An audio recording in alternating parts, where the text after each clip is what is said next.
खुलुमबाय लोगोफोर, गोजोन फुंबिलि बयनिसिमबो। नोंथांमोनखौ डियार ब्रह्म इउटिउब चेनेलाव गोदान भिडिअआव आरो फिन खेबसेबाव बयखौबो बरायनाय बावहरबाय। दिनै आं नोंथांमोननि सिगाङाव आरोबाव माखासे खौरां लानानै फैबावलायबाय। आसा खालामो नोंथांमोनहा खौरांखौ नायनानै मोजां मोनगोन।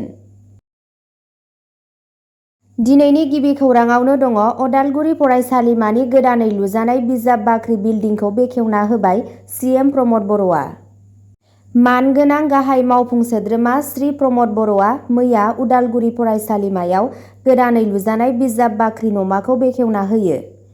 बे गोदानथार बिजाब बाख्रिनि थांखिया सोलोंथायारि जौगानाय आरो बिजिरसंनायनि थाखाय फुंखाफोरनि मोनसे बायदि रोखोमनि बुथुमनाय जगायनाय, फरायसाफोरखौ फरायनो थाखाय मोनसे मोजां आरो आरामगोनां जायगा होनाय, बिसोरनि सोलोंथाइनि मोनदांथि आरो सोलोंथायारि दिन्थिफुंनायखौ बांहोनाय जागोन होनना खौराङाव मिथिनो मोननाय जादों। नैथि खौराङाव दङ आसामाव मोन द' ताज हटेलफोर गायसननो फोसावदों, दावबायथाय आरो रांखान्थिखौ जौगाहोगोन। खौरां बिजोंनिफ्राय मिथिनो मोननाय बायदियैब्ला गिबि मन्थ्रि हिमन्त बिश्व शर्माया टाटा हानजाजों लोगो जानानै गासै आसामाव मोन द' गोदान ताज हटेल गायसननायनि बिथांखि फोसावदों। रायजो सोरखारा गुवाहाटी बिभान्टाखौ गंसे ताज हटेलाव जौगाहोनायाव मदद होगोन आरो जागिरदआव गुबुन मोनसे दाजाबदेरगोन। काजिरङा हायुङारि पार्कआव मुलुगनां थाखोनि दावबायारि सुबिदाफोरखौ सिनायथि होनो थाखाय मोनसे बुजिलायनाय गोरोबथायाव सागान होनाय जागोन। बे हाबाफारिनि थांखिया दावबायथाय आरो रांखान्थियारि जौगानायखौ बांहोनाय, दावबायारिफोरनि थाखाय गुनगोनां थाग्रा जायगा सोरजिनाय। बेनि अनगायैबो मरिगावआव टाटानि सेमिकन्डाक्टर प्लान्टनि गायसननाय फोरबोआ गोबां रांखान्थियारि बिहोमा होनायनि खोथा होनानै दारिमिनाव आसामनि हाबनायखौ दिन्थियो। 2025 मायथाइसिमाव आबुं जानो गोनां बे प्लान्टआ 27,000 निबो बांसिन साख्रि सोरजिगोन होनना खौराङाव मिथिनो मोनबावनाय जादों। थामथि खौराङाव दङ गिबि मन्थ्रि हिमन्त बिश्व शर्माया जागिरदआव 27,000 कौटि रांनि सेमिकन्डाक्टर प्लान्टनि गोथार बेखेवनाय हाबाफारियाव बाहागो लादों। मैया गिबि मन्थ्रि हिमन्त बिश्व शर्मा आरो टाटा सन्सनि मासिगिरि एन चन्द्रशेखरआ मरिगावनि जागिरदआव भारतनि गिबिसिन हादोरारि सेमिकन्डाक्टर एसेमब्लि आरो सेस सुबिदानि थाखाय भुमि पूजन खालामदों। मार्चआव गाहाय मन्थ्रि नरेन्द्र मदिजों बेखेवजानाय 27,000 कौटि रांनि बे मावथांखिया आसामनि दारिमिनारि थासारिखौ सोलायहोगोन आरो 30,000 निबो बांसिन साख्रि सोरजिगोन होनना खौराङाव मिथिनो मोननाय जादों। रिपर्टनि बायदियैब्ला बे सुबिदाया 2025 मायथाइनि गेजेरसिम बाहायजानो हागौ होनना साननाय जादों, जाय रायजोनि थाखाय मोनसे जारिमिनारि सान, जाय जौगानायनि मोनसे गोदान मुगा जागायजेनदों। फोरबोनि समाव सुबिदानि मोनसे 3D मडेल बेखेवनाय जादोंमोन, जेराव हादोर नाङैनो फुजारिफोरजों आरज गाबनाय आरज मेथाइफोर दंमोन। ब्रैथि खौराङाव दङ पेरिस अलिम्पिक 2024 आव भारतनि आपडेट। भारतनि दीपिका कुमारीआ क्वार्टार फाइनालाव खोला करियाजों जेननायनि उनाव आइजोफोरनि हारसिंनि बोरला गावनाय बादायलायनायनिफ्राय ओंखारलांदोंमोन।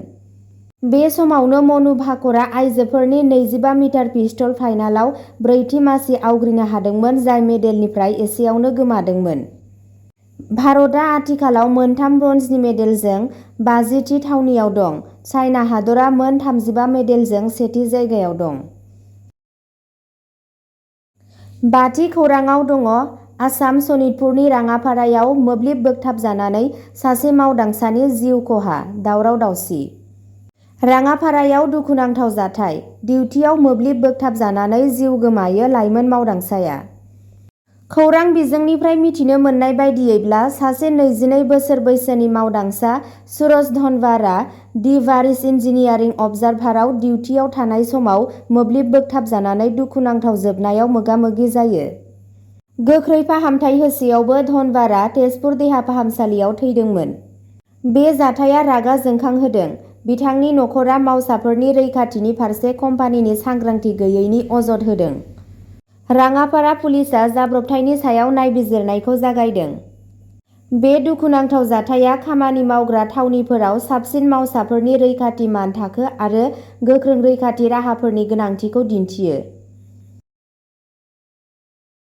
द'थि खौराङाव दङ आसामनि तिनिसुकियायाव 5 किल'ग्राम नंखाय सनाजों लोगोसे सासे आइजोखौ हमदों। खौरां बिजोंनिफ्राय मिथिनो मोननाय बायदियैब्ला मैया दुमदुमा पुलिसआ 5 किल'ग्रामसो नंखाय सनानि खाउरिफोर लाना सासे आइजोखौ हमदोंमोन। बे जाथाया आसामनि तिनिसुकिया जिल्लानि सिङाव थानाय दुमदुमानि रुपयसिडिंआव जादोंमोन। जेब्ला सासे थागिरिया जायगायारि पुलिसनो सन्देह गोनां खामानिनि फोरमायथि होदोंमोन। रुपयसाइडिंनि थागिरि डक्टर बराया जेब्ला आइजोआ बिथांनो नंखाय सनानि खाउरिफोरखौ फाननो नाजादोंमोन अब्ला सांग्रां जादोंमोन। गावनि गोसोनि सान्थौखौ फोथायनानै बिथाङा थाबैनो दुमदुमा पुलिसनो खौरां हरो, जाय खौरां मोननायनि सायाव गोख्रैयै खामानि मावदोंमोन। नायबिजिरनायनि उनाव पुलिसआ रोखा खालामो दि खाउरिफोरा थारैनो नंखायमोन आरो थगायसुला बेसादफोरखौ जब्द खालामनो आवगायलाङो। आइजोआ आथिखालाव जोबथेसालियाव दं आरो नंखाय सनानि गुदि आरो केलेंकारिनि सिमाखौ मिथिनो थाखाय आरोबाव नायबिजिरनाया सोलिगासिनो दं।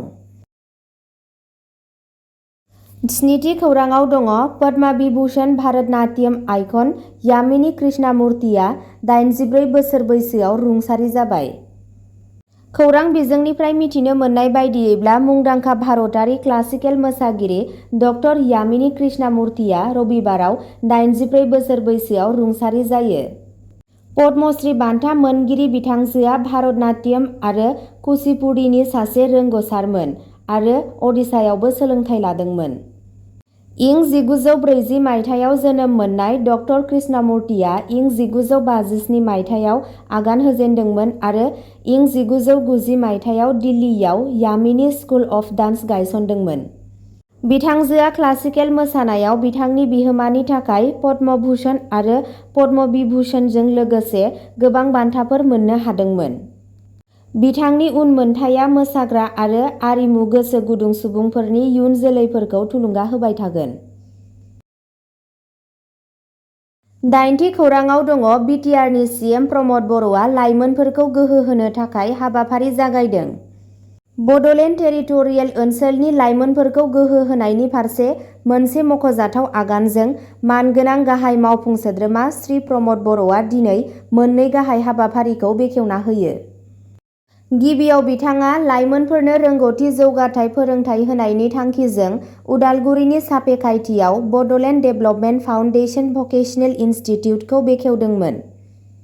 नैथियाव बिथाङा बिटिआर सरकार स्किलिं बड'लेण्ड इनिसिएटिभ, काजिरङा मुलुगसोलोंसालि आरो बड'लेण्ड डेभेलपमेन्ट फाउन्डेसननि गेजेराव मोनसे लोगोआरि नाजानाय स्किलिं बड'लेण्ड इनिसिएटिभखौ जागायदोंमोन।